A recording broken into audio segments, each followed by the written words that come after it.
নমস্কার বন্ধুরা, আমার নতুন একটা ভিডিওয়ে তোমাদের সকলকে স্বাগত।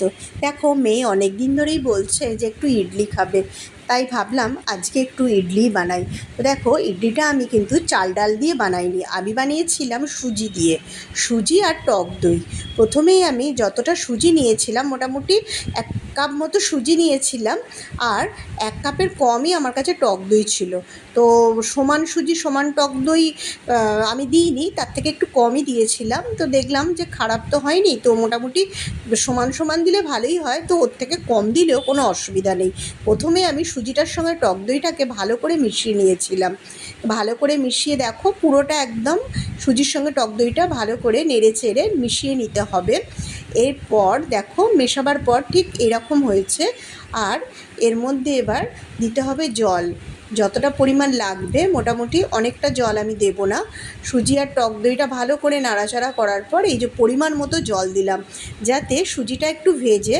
প্রথমে আমি অনেকটা জল দেবো না, একটু একটু করে এটাই জল দিতে হবে। আর এর ব্যাটারটা খুব পাতলা হবে না, হবে থকথকে টাইপের। তাই আমি সুজি আর টক দই আর জল মোটামুটি দিয়ে এটাকে 1 ঘন্টা ভিজিয়ে রেখে দিলাম। তো দেখো, ব্যাটারটা ঠিক কীরকম হলো। মোটামুটি থকথকে, একদম পাতলা করলে জিনিসটা কিন্তু নষ্ট হয়ে যাবে, ওই জন্য একেবারে জলটা দেবো না। যতটা প্রয়োজন পড়বে সেই পরিমাণ অল্প অল্প জল দিয়ে ভালো করে এটাকে মিশিয়ে নেবো, যাতে এটার মধ্যে ডেলা ডেলা ভাব না থাকে। কেননা ডেলা থাকলে এটা খুবই বাজে লাগবে। তো এটাকে ভালো করে চামচে দিয়ে নেড়ে চেড়ে এটা একদম স্মুথ একটা বানিয়ে নেবো। তো একটু ভিজিয়ে 1 ঘন্টা মোটামুটি ভিজিয়ে রাখলেই হবে। তো একটু নেড়ে ছেড়ে এটাকে দেখো একটু স্মুথ মতো হয়ে গেছে। এবার এটাকে আমি 1 ঘন্টা ঢাকা দিয়ে রেখে দিয়েছিলাম। 1 ঘন্টা ঢাকা দিয়ে রেখে দেবার পর এটার মধ্যে অল্প খাবার সোডা আর দিয়েছিলাম বেকিং পাউডার।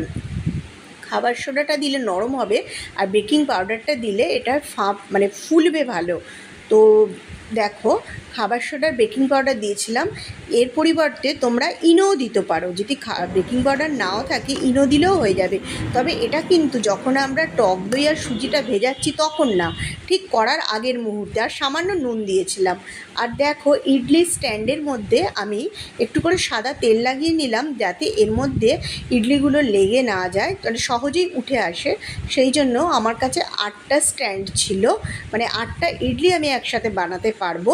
তো দেখো, প্রত্যেকটার মধ্যে আমি সাদা তেল ভালো করে লাগিয়ে নিলাম, যাতে এর মধ্যে জড়িয়ে না যায় আর ইডলিগুলো খুব সুন্দরভাবে উঠে যায়।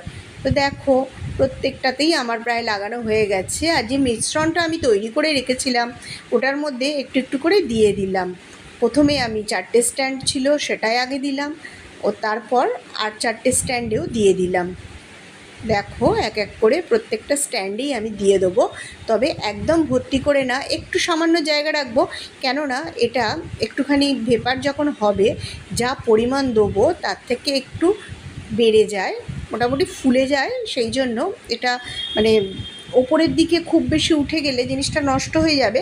সেই জন্য যে পরিমাণ ধরবে তার থেকে একটু কম এর মধ্যে ব্যাটারটা দিলাম। দেখো, এইভাবে ব্যাটারগুলোর মধ্যে এর মধ্যে ইডলি স্ট্যান্ডের মধ্যে আমি এই ব্যাটারগুলো দিয়ে দিলাম।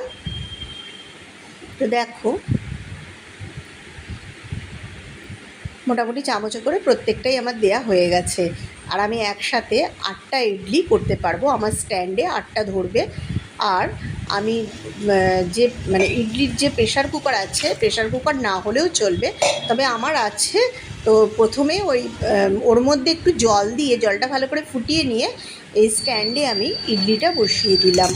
আর আমি এর চাটনিটা বানাবো বলে প্রথমেই শুকনো খোলায় বাদামটা নেড়ে চেড়ে নিলাম কড়কড়ে করে। আর ছোলাটা একটুখানি, ছোলা ভাজা কিনতে পাওয়া যায়, সেটাকে একটু নেড়ে নিলাম। আমি কোনো নারকেল দিয়ে চাটনিটা বানাইনি, আমি বাদাম আর ছোলা দিয়ে এই চাটনিটা বানিয়েছিলাম।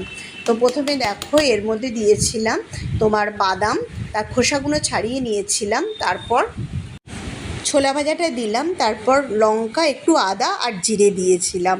তো এই করে আমার চাটনিটা আমি বানিয়ে নিয়েছিলাম। আর দেখো ইডলিগুলো কি সুন্দর হয়েছে, তৈরি হয়ে গেছে। আর চাটনিটার মধ্যে একটু সাম্বার দেবো বলে কারি পাতা, শুকনো লঙ্কা, সর্ষে ফোড়ন দিয়ে এই চাটনিটার মধ্যে ঢেলে দিয়ে ঢাকা দিয়ে দিলাম। আর ইডলিগুলো দেখো তেল দিয়েছিলাম বলে কি সহজেই উঠে যাচ্ছে, আর কত সুন্দর হয়েছে ইডলিগুলো। তো দেখো, দেখেই তোমরা বুঝতে পারছো প্রচুর সফট হয়েছে আর দেখতেও খুব ভালো লাগছে। প্রত্যেকটা ইডলি দারুণ হয়েছিল। তো দেখো বেশ, ইডলিগুলো কেউ বলবে না যে আমি এটা চাল আর ডাল দিয়ে বানাইনি।